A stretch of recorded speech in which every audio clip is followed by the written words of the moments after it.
мейірхан шерниязов бостандыққа шықты.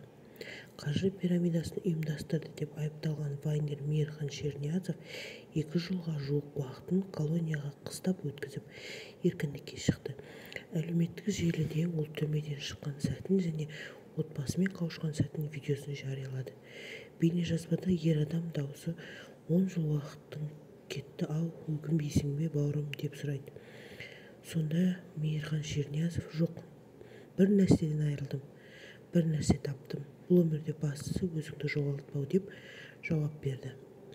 Еске салайық, вайнер 22 жылы қамауға алынған. 2023 жылы оған және Мейіржан Төребаевқа қатысты сот үкімі шығып, екеуі де 5 жылға бас бостандығынан айырылған еді. Алайда олар жаза мерзімі қауіпсіздігі төмен колонияда өтеді деп белгіленді.